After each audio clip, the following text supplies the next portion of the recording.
Assalamu alaikum everyone. So yesterday I made a video just to basically compare the responses Piers Morgan was giving whenever the tables were turned against him really. And the main two questions I'm focusing on today is whether we can conclude if Israel as a country is a terrorist organization or a terrorist government. And also the other question today we are discussing is whether Piers Morgan willing to discuss hypothetical situations like Mohammed Hijab forwarded to him. This is just going to show you, this video is basically going to show you what a sellout this person is. So warning against everyone who consumes Piers Morgan's content just religiously without questioning him is going to be finding themselves at a very uncomfortable situation, because don't get brainwashed by this lunatic. Question him.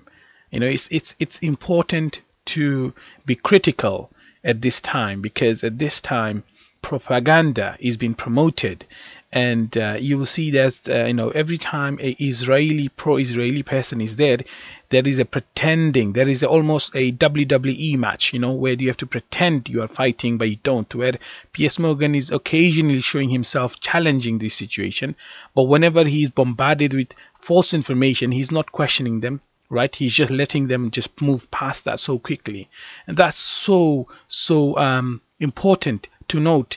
So let's first focus on the question of if Piers Morgan thinks Israel is a terrorist organization, and this was brought forward by Mohammed Hijab. No. You don't think they're a terrorist organization? Okay, well, if you look at the UN definition of terrorist organization, they say killing civilians for political gain. You asked me my opinion. Right. So he first and foremost, right, will say, oh, you asked me my opinion, right? But if we look at the video of Piers Morgan asking, Jeremy Corbyn this, watch his reaction. Jeremy Corbyn could have simply said, it's my opinion. And, we could have just moved to the next question. Look how quickly he moves on to the next question.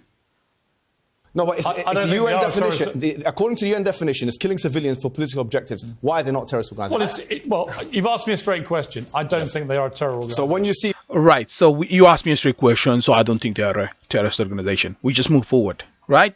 And look at him. Look how much he's yelling. Are you done yet? It's a critical question. Are you done yet? No, it's the question. Are you done yet? Should they stay in power? Are you done yet? Right, so, it's so bad. It's so bad. Whenever Mohammed Hijab tried to explain to him, according to the UN definition, the Israeli government is a terrorist organization. He is not accepting that, right?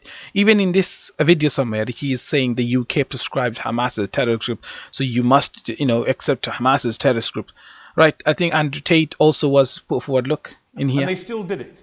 So my question for you is, why can't you, which is my position on this, is very straightforward. What Hamas did was an act of terror.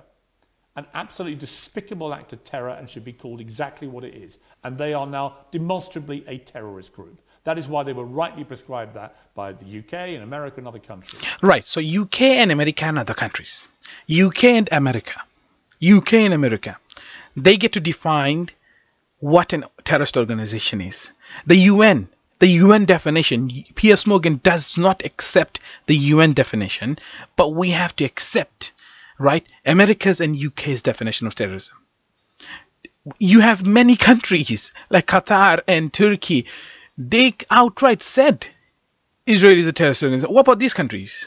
Like, what about the countries with most population? The world's most populated countries are against Israel.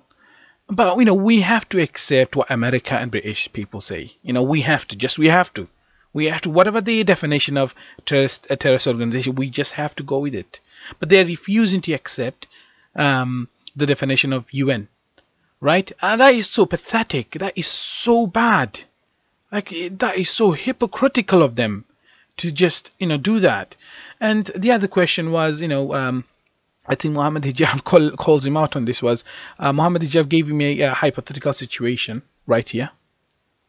Wait a minute. It never happened. So the like for like isn't relevant. No, it's a hypothesis. It's hypothetical. It's not. I don't do hypotheticals. All right. He doesn't do hypothetical. right? So he's not going to imagine London being a Gaza and some other countries from the Europe as Israel's. No. It's always the other way. You always have to be on the side of Israel. You have no imagination. You have no room for imagination of being a Gazans. You have to be an Israeli at every situation. Think from an Israeli point of view. Don't think from a Palestinian point of view. No, this is a slugfest. All right. So in this moment, Piers Morgan gives himself, an hypothetical situation, and Mohammed Hijab calls him out. Rightly so. So let's take a look as well. Enough about Alan Dershowitz, forget it. What is your obsession with sex? I don't get it. Marriages. I'm pretty interested in mine. 20 years' time. I'm not interested. 20 years' time, what does a potential peace look like? I don't know. But that's a speculative question, to be honest. You're asking me a hypothetical. Two-state solution? I don't know. You're asking me a hypothetical question. I asked you a hypothetical. You said I don't do hypotheticals. I wanted to give me hope. Why did you not answer my hypothetical question? If you're asking me a hypothetical question. The Belfast question. Why? Huh? That reaction, huh? That's so embarrassing. This guy is a sellout. He's a sellout, yeah? Look at his face. He just cares about money now. He doesn't care about the truth, right? Whenever you are questioning the Western government policies, people are so defensive, they get offended, they interrupt you the moment you start making sense and giving them facts after facts after facts. But, you just have to forget the past, right? Going forward, we're going to make more mistakes. Don't try to correct us. Again, we're going to keep making mistakes and do what we've always been doing. Like, what has changed in the West, really? You are always probing in other people's situation, right? It's just, I don't know. Like, it needs to be stopped. And ordinary people like you and me, have to stand up to these bullies. These bullies are trying to make us believe the lies they're spewing. And that's really dangerous, right? And Andrew Tate says, pressure cooker does explode. You cannot start the clock when it's convenient for you.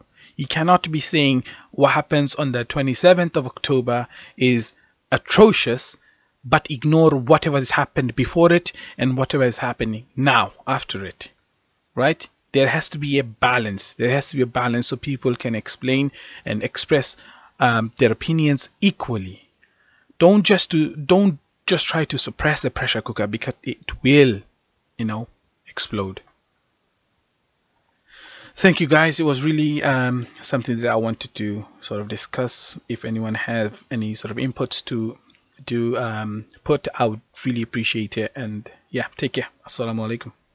Senator tonight, joining me now to discuss the conflict in Israel and Gaza is a TV host. Piers Morgan. 20 years' time, what does a potential peace look like? I don't do hypotheticals. Huh? This country says they're a terror group. Do you agree? Are Hamas a terror group? No. Can't even describe Hamas as terrorists. You asked me my opinion. Isn't they terrorists? You've asked me a straight question. I don't think they are a terror organization. Huh?